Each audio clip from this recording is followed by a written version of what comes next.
Shalom. Shalom. Tuhan berkata, biarlah semua yang bernafas memuji Tuhan. Artinya kalau kita masih bisa hidup, itu tandanya kita bisa jadi berkat. Amin. Saudara rindu kebenaran firman Tuhan pada siang hari ini? Haleluya. Ada berapa kita yang rindu? Saya mau lihat tangannya. Glory. Puji Tuhan. Haleluya. Haleluya. Buka kita dalam Yohanes pasal 14 ayat 6. Ini ayat favorit saudara, saya percaya ini. Kata Yesus kepadanya, Akulah jalan dan kebenaran dan hidup. Tidak ada seorang pun yang datang kepada Bapa kalau tidak melalui aku. Ya, berbahagia kita yang membaca firman, merenungkannya, dan melakukannya dalam kehidupan sehari-hari. Nah, saudara, ini ayat favorit saya percaya. Dari sekolah minggu kita hafal ayat ini ya. Pasti semuanya. Seharusnya ayat ini kita udah hafal di luar kepala nih. Yohanes 14 ayat 6, ya kan? Yohanes 3 ayat 16, Roma 8 ayat 28 bisa di luar kepala ya. Waktu saya jadi ingat ya, waktu saya masih tinggal di Priuk, bapak saya tempel tuh, pernah tuh di dinding tuh ya. Kayak ya di dinding tuh ya bahasa Inggris, I'm the way of the truth. Ya, akulah jalan dan kebenaran. Jadi saya hafal banget ayat ini ya. Saya percaya kita semua juga pasti ada ya di rumahnya ya. Ada hafal seperti ini. Nah, saya mau kasih tahu dulu biar saudara ngerti ya. Yohanes 14 ayat 6 ini sebenarnya adalah percakapan Yesus Kristus kepada murid-muridnya di saat perpisahannya. Jadi kalau boleh dikatakan ini kata-kata terakhir Yesus ya kepada murid-muridnya. Sebelum Yesus nanti ditangkap, dibawa ke pengadilan, kemudian disalib. Ya, gitu. Nah, kemudian kalau saudara belum sampai situ, dia udah ya. Dari awal, oke. Kalau saudara baca dari keseluruhan pasal 14 ini saudara, ya itu diantaranya boleh buka sekarang. Di dalam Yohanes pasal 14 itu, di situ ada dalam Yohanes 14 ayat 5, Thomas bertanya tentang jalan menuju tempat Yesus akan pergi. Kemudian selanjutnya Filipus bertanya tentang Bapa. Yohanes 14 ayat 8. Itu dalam pasal 14. Kemudian yang terakhir Yudas ya. Ini Yudasnya bukan Yudas Iskariot ya saudara ya. Yudas murid Yesus ada dua nama Yudas. Satu Yudas Iskariot yang mengkhianati Yesus, satu lagi yang tidak mengkhianati Yesus. Nah, yang tidak mengkhianati ini dia bertanya kepada Yesus, kenapa Yesus mau menyatakan diri kepada murid-muridnya dan tidak kepada dunia? Nah, ya dalam Yohanes 14 ayat 22 kalau saudara baca ya. Kemudian sebenarnya tema utama dari Yohanes 14 ini saudara ya, tema utamanya itu menceritakan tentang kepergian Yesus dan kedatangan Yesus ke dalam dunia. Ya. Ya. Yohanes 14 ayat 6 ini menyatakan bahwa manusia hanya bisa sampai kepada Bapa melalui Yesus. Ya. Tidak ada jalan yang lain saudara ya. Kemudian dikatakan waktu manusia menerima Yesus sebagai juru selamat, otomatis dia akan menerima hidup yang kekal setelah kematian. Ya. Kemudian Yesus juga menegaskan dalam pasal 14 ini juga bahwa manusia tidak ditentukan keselamatannya karena agama. Dan kemudian juga manusia juga tidak ditentukan keselamatannya karena melakukan hukum Taurat. Ya. Karena pada saat itu agama Yahudi mengatakan kalau kita pengen selamat, kita harus melakukan seluruh hukum Taurat. Tapi kalau satu aja saudara nggak lakukan, saudara pasti nggak selamat. Itu menurut hukum Yahudi. Makanya Yesus menepis semua itu. Dia bilang, enggak, tidak ada jalan lain. Manusia selamat bukan karena agama, bukan karena melakukan hukum Taurat, tapi ketika dia percaya kepada dia. Ya itu, maksudnya seperti itu yang 14 ya. Kemudian saudara, ya, jadi Yesus menawarkan kepada murid-murid, bahkan orang-orang Kristen pada saat itu, hanya melalui jalannya hanya Yesus yang bisa berikan keselamatan itu, tidak ada yang lain. Tapi seringkali mungkin kalau saya pernah bertemu ya sama seseorang yang di luar agama kita ya, mungkin saudara pernah alami seperti itu ya. Dia bilang, walaupun agama kamu dengan kepercayaan kamu dengan kepercayaan saya berbeda, tapi kita punya tujuan satu, ke surga. Kata dia seperti itu ya. Dia bilang tujuannya satu. Kita semua berbeda jalan-jalannya, tapi tujuan satu, berarti ada banyak jalan menuju surga, sebetulnya gitu ya. Tapi saya mau katakan hari ini, tidak ada jalan lain menuju ke surga. Hanya satu-satunya, hanya Yesus Kristus. Benar saudara. Kalau saudara baca dalam Amsal 16 ayat 25, dijelas saudara ya. Dikatakan seperti ini. Amsal 16 ayat 5. Dikatakan, Amsal 16 ayat 25. Di sini katakan ada jalan yang disangka lurus, tetapi ujungnya menuju maut. Bahkan yang lebih jelasnya lagi dalam saudara kalau baca dalam Kisah Para Rasul 4 ayat 12, itu lebih jelas saudara. Ya, sebab mungkin ya, sebab di bawah kolong langit ini tidak ada nama lain yang olehnya kita dapat diselamatkan. Jadi hanyalah Yesus satu-satunya jalan keselamatan, tidak ada jalan lain. Walaupun mereka bilang jalannya bisa jalan yang lain, tidak ada saudara. Seperti mereka bilang, orang Kristen ini sombong banget, keselamatan hanya dia doang, kayaknya kekristenan ini eksklusif banget keselamatannya. Kok berarti kami semua masuk neraka? Saya boleh katakan iya. Kenapa? Saya bilang, ya iman Kristen itu eksklusif. Benar, saya bilang. Kenapa? Karena datangnya dari Tuhan yang eksklusif juga. Hanya dia satu-satunya. Tuhan bilang, Yesus bilang, aku doang, aku saja jalan satu-satunya. Tidak ada jalan yang lain. Yohanes 14 ayat 6 berkata seperti itu. Nah, sekarang yang menjadi pertanyaan buat kita, lanjut DJ mungkin, ya. Yang jadi pertanyaan buat kita, mungkin diturunkan lagi, ya. Bagaimana agar kita dapat layak dan dibenarkan oleh Tuhan? Bagaimana saudara ya? Jawabannya saudara, nggak usah jauh-jauh ya. Lihatnya di Alkitab ya. Yang bawa kitab semua pasti bawa kitab ya. Kalau nggak Alkitabnya nggak apa, yang di HP boleh. Ada semua ya? Ya. Bagaimana agar kita dapat layak dan dibenarkan oleh Tuhan? Itu pertanyaannya. Nah, jawabannya saudara di dalam Yohanes pasal 14 ayat 7. Nah ini jawabannya saudara. Ini boleh disitu ini. Jadi jawabannya ya, saya baca lagi biar jelas ya. Yohanes 14 ayat 7 berkata, sekiranya kamu mengenal aku, pasti kamu juga mengenal Bapakku. Sekarang ini kamu mengenal dia dan kamu telah melihat dia. Nah, jadi supaya kita bisa dibenarkan dan layak oleh Tuhan, tidak ada jalan lain selain kita harus mengenal dia dulu. Nah pertanyaannya begini saudara, bagaimana kita bisa mengenal Tuhan? Bagaimana kita bisa mengenal Tuhan dan bisa dibenarkan ya, dibenarkan. Yang pertama kita harus terima Tuhan Yesus dulu, itu otomatis dong. Ya. Waktu kita terima Tuhan Yesus menjadi juru selamatnya, ya, otomatis kita pasti mengenal Dia. Dikatakan lagi dalam 1 Yohanes ya, 1 Yohanes itu lebih jelas lagi dikatakan. Ya. Dikatakan kalau saudara mengenal Dia, berarti saudara memahami akan kebenaran Tuhan dan melakukannya perintah Tuhan. Dalam 1 Yohanes 2 ayat 3 sampai 4 ini jelas saudara katakan. Coba kita buka bersama yuk, biar lebih jelas lagi yuk. 1 Yohanes. Hari ini banyak baca Alkitab ya. Mungkin yang nggak pernah sering baca Alkitab, belajar di sini jadinya ya. Jadi mau kemudian belajar nih. 1 Yohanes 2 ayat 3 sampai 4. Ya. Apa yang Ya. 1 Yohanes 2 ayat 3 sampai 4. Ayat 3 ya, dikatakan, dan inilah tandanya bahwa kita mengenal Allah, yaitu jikalau kita menuruti perintah-perintahnya. Barang siapa berkata aku mengenal Dia, tetapi ia tidak menuruti perintahnya, ia adalah seorang pendusta dan di dalam tidak ada kebenaran. Itu firman Tuhan yang ngomong, bukan saya, bukan Daniel.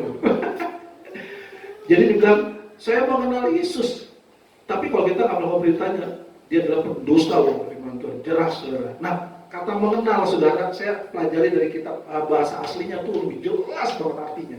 Karena kita, ini yang dimaksud mengenal kata Yesus apa sebenarnya?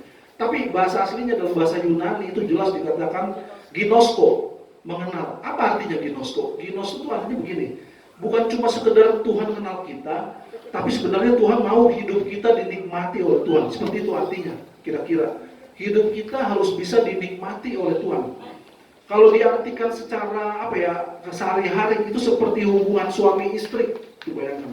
Tuhan maunya seperti itu kita mengenalnya, hubungan suami istri. Begitu dekatnya, begitu melekat. Tuhan mau kita bukan cuma sekedar kenal, tapi kita harus melekat, intim dengan Tuhan. Itu yang Tuhan mau seperti itu. Nah masalahnya begini, pertanyaannya apakah kita melekat, apa kita cuma sekedar mengenal aja? Karena begini, istilah kata mengenal dengan dekat itu sangat beda banget saudara. Ya artinya ya, dekat. Kalau dekat begini misalnya, pohon mangga dekat dengan pohon jambu, ya kan? Tapi kalau saudara kata melekat, pohon mangga, saudara melekat dengan pohon mangga, berarti saudara ada di dalam pohon mangga itu. Benar, itu arti melekat seperti itu. Ya, segala sari-sari kebaikan, segala sari-sari kenikmatan dari pohon mangga itu akan mengalir kepada saudara, itu seperti itu. Nah, kalau pohonnya Kristus, berarti buahnya Kristus. Ya. Nah, mungkin pohon mangga buahnya jambu klutuk, nggak mungkin ya. Ya. Pohonnya Kristus, tapi buahnya buah yang nggak benar, buahnya nggak jelas. Itu nggak jelas tuh. Pohon dari mana tuh? Pasti bukan pohon Kristus ya. Ya, Tuhan mau seperti itu, kita melekat, bukan cuma sekedar dekat ya. Ada orang bicara, waduh, saya dekat banget dengan Tuhan. Setiap hari saya ngomong sama Tuhan. Setiap pagi, setiap siang, setiap sore, dekat sekali dia. Benar dekat, dia dekat dengan Roh Kudus, dengan Bapa. Aduh, saya kalau pagi-pagi saya nggak bisa tidur, saya sapa aja Bapak. Bisa tidur ya. Saking dekatnya lu, bayangin saudara, ya. Dekatnya. Bahkan dia bisa setiap minggu pulang balik ya, pulang turun naik ke surga terus. Turun naik ke surga tiap minggu, saudara, bayangin. Kalau udah naik ke surga, saya nggak mau turun lagi, saudara. Ngapain ya ke dunia ini, banyak susahnya ya, menderita mulu. Ya, ada orang kata saking dekatnya loh, dia dekat banget.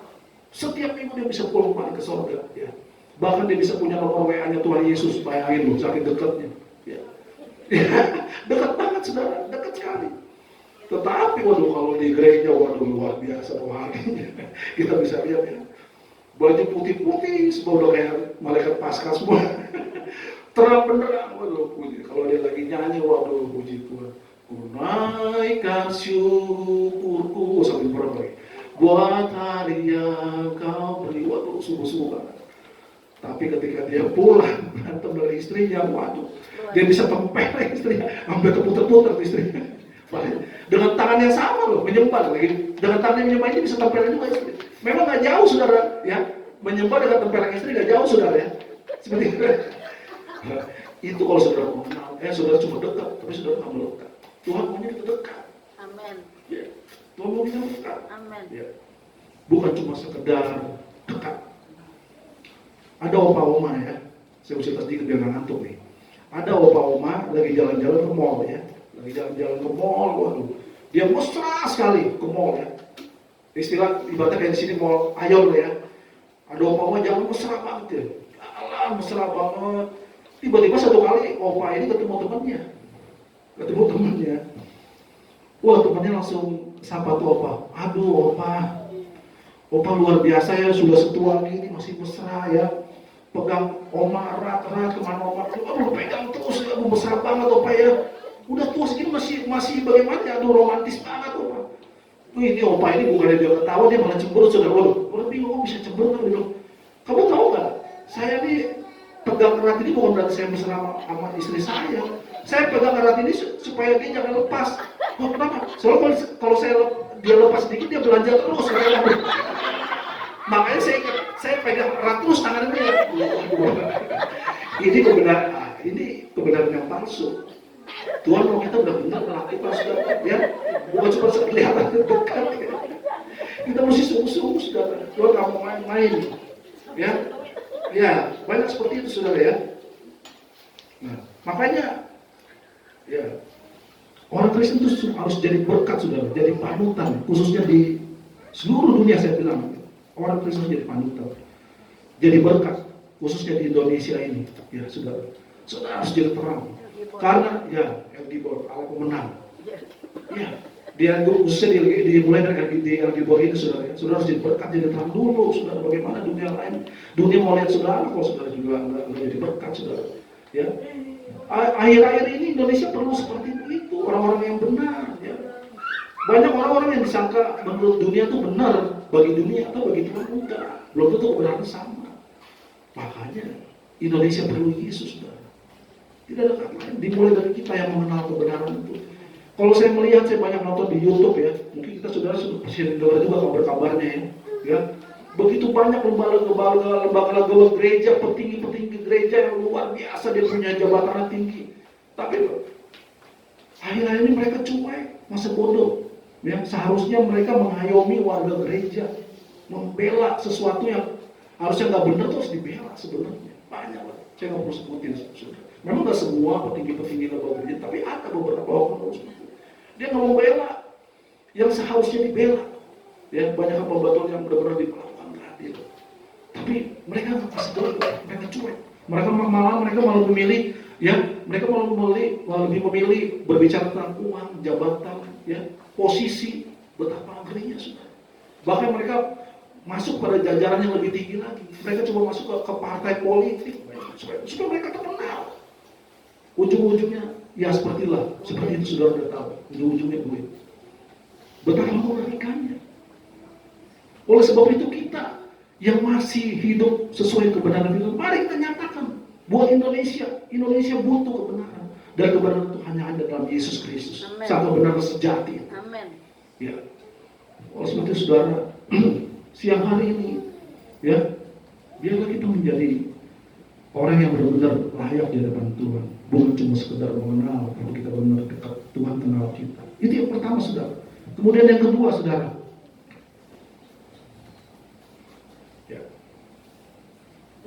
Ya, yang kedua, saudara, bagaimana agar kita dapat layak dan dibenarkan oleh Tuhan. Nah, saudara, jawabannya coba kita lihat di Yohanes 14 ayat 11 sampai dengan 14 ya. Saya bacakan aja ya. Ayat 11 berkata, percayalah kepadaku bahwa aku di dalam Bapa dan Bapa di dalam aku. Atau setidak-tidaknya percayalah karena pekerjaan-pekerjaan itu sendiri. Aku berkata kepadamu, sesungguhnya barang siapa percaya kepadaku, ia akan melakukan juga pekerjaan-pekerjaan yang aku lakukan. Bahkan pekerjaan-pekerjaan yang lebih besar daripada itu. Sebab aku pergi kepada Bapa. Dan apa juga yang kamu minta dalam namaku, aku akan melakukannya. Supaya Bapa dipermuliakan di dalam Anak. Ayat 14, jika kamu meminta sesuatu kepadaku dalam namaku, aku akan melakukannya. Amin. Nah, saudara, yang kedua, bagaimana agar kita dapat layak dan dibenarkan oleh Tuhan? Jawabannya adalah ketika kita memiliki iman kepada Kristus. 2 Korintus 5 ayat 7 ya saudara ya. Nah di sini katakan kata iman ya. Kata iman atau bahasa aslinya pisteo, artinya percaya yang berlandaskan kebenaran firman Tuhan. Ya. Iman itu artinya seperti ini.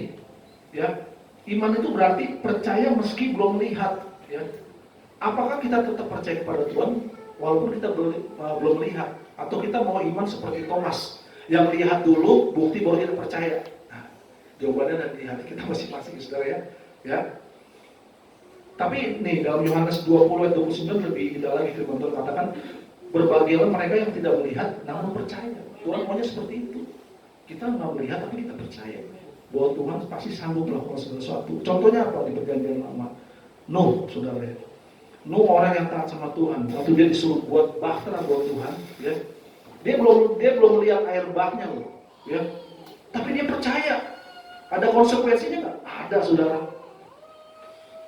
Konsekuensinya pasti dia dianggap gila, dia dianggap bodoh, dianggap orang aneh, ya. Masa orang bangun perahu harusnya di tengah laut, ini kok di atas gunung aneh-aneh aja ya. Tapi dia percaya juga. Iman dia bukan iman Thomas yang melihat bukti dulu baru percaya. Saudara ya. Ya, sepertinya seperti itu saya alami, saudara ya. Kita semua pasti ngalamin. Yang tadinya biasanya hidup enak ya, tiba-tiba langsung selesai.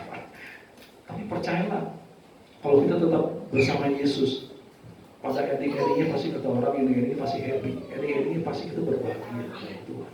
Ya, setidaknya dalam segala sesuatu pasti Tuhan akan buat segala sesuatu untuk menyenangkan hati dia, supaya nama Tuhan dipermuliakan. Sebetulnya itu ending-endingnya. Contohnya kayak Roma 8 ayat 28, saya pernah khotbah di tempat ini. Roma 8 ayat 28, Allah turut bekerja dalam segala sesuatu untuk mendatangkan kebaikan bagi orang percaya. Pada saat itu mereka ngomong begitu, saudara. Mereka lagi disiksa orang-orang Kristen, ya. Disiksa, mereka dibunuh, dipenggal kepalanya, dimakan sama binatang buas pada saat itu. Tapi mereka bisa berkata seperti Allah turut bekerja dalam segala sesuatu untuk mendatangkan kebaikan. Kebaikannya bagaimana? Ya kan? Tapi kebaikannya kita nggak melihat pada saat itu. Jauh ke depan.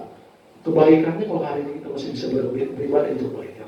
Kekristenan masih ada sampai hari ini. Kita berikan tepuk tangan dulu. Ya. karena darah-darah mereka. Mereka mau jadi martir kita sehingga kita masih bisa beribadah hari ini. Kemudian iman saudara berbicara juga taat. Iman itu taat. Taat melakukan kehendak Tuhan apapun resikonya. Amin. Ya.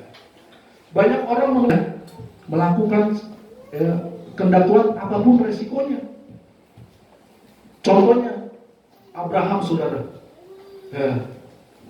Dia taat sampai dia resikonya apa saudara? Dia persembahkan anaknya Ishak. Ya. Kenapa dia mau persembahkan? Saya percaya ya kita semua nggak bisa kayak Abraham. Saya yakin benar. Apalagi yang baru-baru kayak saya ini udah lama nunggu anak ya. Saya nggak lama sudah nunggu anak ya, cuma 9 tahun. 9 tahun menanti anak baru lahir. Ketika anak udah berumur 4 tahun, Tuhan suruh persembahan, suruh potong tuh leher Tuhan. Saudara mau nggak? Tapi Abraham kenapa Abraham bisa? Kenapa saudara? Saudara bisa jawab? Ya, memang percaya, iman itu percaya. Tapi kenapa? Taat. Iya, taat. Yang paling penting kesimpulan seperti ini. Kenapa Abraham mau melakukan seperti ini? Karena dia mengalami pengalaman dengan Tuhan. Kalau saudara pernah mengalami pengalaman dengan Tuhan, Tuhan selalu tolong. Apapun yang segala masalah berat, saudara pasti yakin Tuhan bisa tolong. Nah, karena Abraham mengalami perjumpaan pengalaman dengan Tuhan, dia sanggup melakukan apapun yang bagi manusia mustahil. Ya, saudara. Saudara, saya pernah dengar kisah tentang pendeta, ya, namanya pendeta Daniel Hulan. Dia pernah menginjil ke Cina, ke Tiongkok, saya lupa daerahnya. Dia menginjil ke daerah gereja-gereja bawah tanah. Jadi dia menginjil bawa Alkitab. Saudara tahu, pada saat itu saya lupa tahunnya, cuma pada saat itu saat komunis masih berkuasa. Jadi kalau ada pendeta bawa Alkitab, ya, satu Alkitab tuh hukumannya 10 tahun. Bayangkan. Ini pendeta nggak tahu-tahu bawanya nggak banyak, cuma 40 biji. 40 Alkitab berarti dihukum berapa tahun? 400 tahun, melebihi bangsa Israel ini. Bayangkan saudara. Ya, 400 tahun loh kalau benar. Dia bawa 40 Alkitab. Dia udah tahu resikonya saudara, tapi itu dia nekat loh. Akhirnya begitu sampai di Cina, saudara tahu, pas di imigrasi, diperiksa, saudara tahu, semua barangnya kelihatan, kan? Alkitab doang ya, dia. Aduh, saudara. Akhirnya dia bisa bawa loh, dia bisa bagikan anak Tuhan di sana sih. Betapa luar biasa. Tapi kadang-kadang dituntut Tuhan, mau kita biarkan dulu Tuhan. Itu iman, saudara. Ya, iman itu kita harus taat resikonya, saudara ya. Kemudian, ya banyak saudara. Tapi jangan saudara pernah dengar nggak kisah iman jangan iman yang ngawur disebut. Malam minggu nih, ada satu Pak Aceh ini saya lupa namanya. Dia mabuk saudara, mabuk malam minggu, ya. Mabuk berat. Begitu dia tiduran, dia nggak sadar dia tidur tuh di depan pintu gereja, dia mabuk saudara. Karena Sabtu malam, jadi Minggu pagi pendeta mau ibadah tuh. Nah, pas pagi-pagi dia mau datang, pendeta mau ibadah, pendeta ada orang mabuk di pas di pintu gereja, bagaimana mau buka pintu ya nggak? Wah dia bilang, hei, kau mabuk, kau bangun. Wah tuh Pak Cek dengan kagetnya dia malas-malasan langsung, aduh Bapak Pendeta, aduh, dia bilang, apakah saya kalau saya tidur di rumah bapakku? Wah, dia begitu. Kata Pak Cek itu, iya, ya tapi kok mabuk tau? Iya kata dia, iya saya mabuk karena Yesus menjadikan air menjadi anggur gitu. Karena Yesus mengubah air menjadi anggur, makanya saya mabuk. Akhirnya kata itu pendeta, apakah kau Mesias? Kata Pak Cek itu, engkau sendiri yang mengatakan. Ini iman yang palsu saudara. Kelihatannya beriman, tapi perbuatannya nggak beriman. Saudara jangan seperti itu. Saudara jangan jadi pendengar doang. Saudara jadi pelaku firman. Ya. Tuhan maunya kita jadi pelaku firman, bukan cuma sekedar pendengar. Ya. Supaya kita jadi berkat, jadi terang. Ya. Buat Tuhan saudara. Ya. Kemudian saudara, yang terakhir saudara ya. Oke, yang terakhir adalah ya. Bagaimanakah agar kita dapat layak dan dibenarkan oleh Tuhan? Jawabannya adalah Mazmur 27 ayat 4. Ini lagu sudah pernah dengar kalau lagu ini? Enggak Satu hal telah ku minta kepada Tuhan. Lagu Natul ya. Ya, ini lagu kakak saya juga. Priscilla ya. Boleh promosi nih. Ya. Iya. Bagaimanakah agar kita dapat layak dan dibenarkan oleh Tuhan? Ketika tetap setia menjadi pelaku firman sampai akhir hidup kita. Ya. Nah, saudara, kata setia dalam bahasa aslinya adalah pistos atau bahasa Inggrisnya faithful. Nah, kata pistos ini selain memiliki arti kata setia, kata ini juga menerangkan tentang seseorang yang memegang iman dengan teguh. Ya, ternyata kata setia itu selalu dihubungkan dengan iman yang teguh. Ya. Pertanyaannya, banyak orang hebat, orang pintar di dunia ini, tapi Tuhan mau orang yang setia. Glory, haleluya. Setia. Amin. Ya. Banyak akhirnya saya bilang pendeta-pendeta saking gak kuat ya, dia bisa jadi mualaf loh. Benar. Orang-orang Kristen saking gak kuat, susah mulu akhirnya bisa mualaf. Tapi pertanyaannya apakah kita hari ini tetap setia mengasihi Tuhan, apapun keadaan kita hari ini. Kita jalan seperti hari ini ya. Pertanyaannya gini, apakah saudara misalnya Tuhan datang kita masih susah, apakah saudara tetap setia mengasihi Tuhan? Ini bener gak setia? Saudara jawab sendiri ya dan saudara ya. Harga kesetiaan itu lebih dari segalanya. Amin. Ya. Banyak kalau contoh di Alkitab orang setia, ya salah satunya Paulus. Paulus setia saudara. Ya, dari segala yang dia punya di dunia, dia orang yang pintar hebat. Saya bilang katakan orang pintar Paulus ini. Dari seluruh murid Yesus Paulus, saya percaya Paulus. Ya, dia bukan cuma sekedar pintar Alkitab ya, dia juga belajar ya ilmu sekuler, pintar sekali ya. Ya, saya percaya pintar banget. Tapi ketika dia terima Yesus, saudara tahu kebanyakan menderitanya pada sukanya. Bahkan dia sampai matinya dipenggal loh kepalanya, bukan mati ya nanti dikuburkan di San Diego loh enak-enak ya. Asik.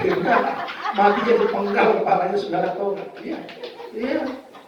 Itu harga kesetiaan loh saudara. Tuhan mengatakan seperti itu. Sadrak, Mesak, Abednego masuk dapur api. Ya. Tapi dia tetap setia. Dia bahkan dia bilang, saya lupa ayatnya. Ya seandainya Tuhan tidak menolong, saya tetap percaya. Bayangkan. Itu iman yang seperti itu Tuhan maunya.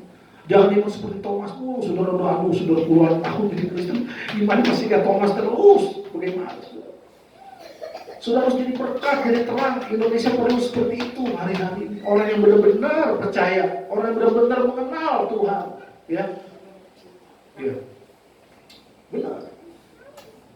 Jadi kesimpulannya adalah biarlah firman Tuhan yang pada hari ini yang begitu singkat saudara jadi berkat buat kita. Yang pertama, supaya kita mengenal Tuhan.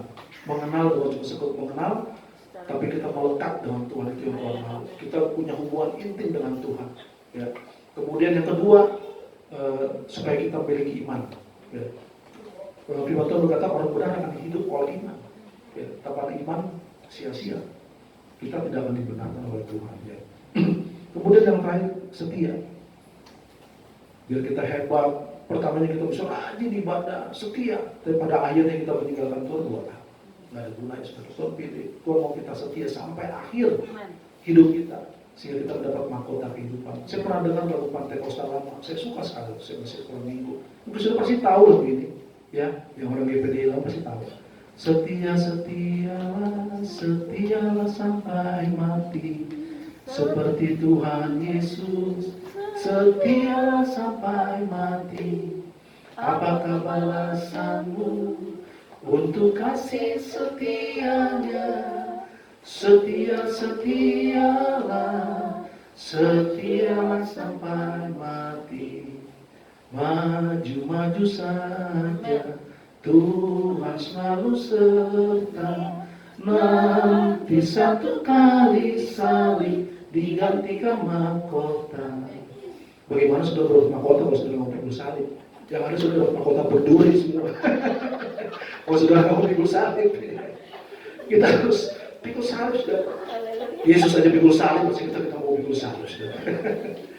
Biarlah firman Tuhan pada siang hari ini mengubah hidup kita dan kita menjadi orang yang sungguh-sungguh dekat dengan Tuhan, menjadi Kristen yang dewasa. Mari kita tundukkan kepala saudara di depan Tuhan. Bapa di surga, kami sudah mendengarkan firman-Mu Tuhan. Firman-Mu yang sederhana, pada siang hari ini Tuhan biarlah mengubah kami Tuhan. Yang tadinya kami menjadi Kristen yang cuma sekedar mengenal, cuma sekedar dekat. Tapi Tuhan mau kami melekat sama Tuhan. Karena ketika kami tidak melekat sama Tuhan, kamu tidak lebih baik dengan orang dunia di luar sana Tuhan. Dunia tidak akan melihat buah-buah Kristus dalam diri kami Tuhan. Tapi ketika kami sungguh-sungguh melekat sama Tuhan, kami bisa mengubahkan dunia ini. Karena dunia ini butuh kebenaran, butuh terang dari Kristus. Dan terang itu ada dalam hidup kami. Biarlah kami jadi berkat Tuhan. Dan kami memiliki iman kepada Engkau Tuhan. Iman yang bukan cuma sekedar iman melihat bukti baru percaya, tapi iman yang belum melihat tapi kami tetap percaya. Yang siap menanggung resiko apapun, karena Yesus pun berani menanggung segala sesuatu buat kami. Bahkan dia rela mati untuk kami. Terima kasih Tuhan. Engkau begitu baik Tuhan Yesus. Engkau selalu membela kami dalam segala sesuatu.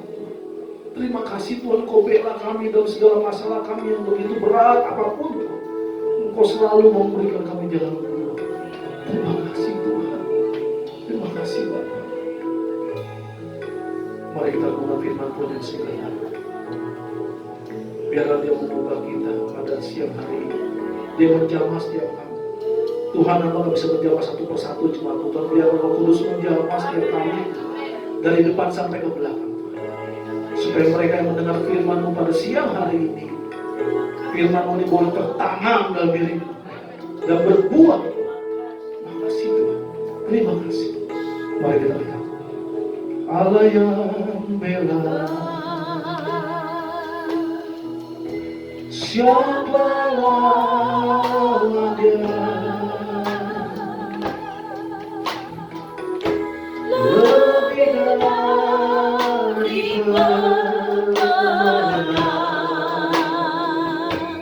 dapat segala pasti dapat. Ku pasti dapat. Aku masih lakukan semua. Yesus yang berikan oh terpujilah nama-Nya. Ya Tuhan ku percaya. Ya Tuhan ku percaya. Mari saya jemput Bapak Ibu kita berdiri. Aku angkat kedua tanganmu di depanku. Aku percaya.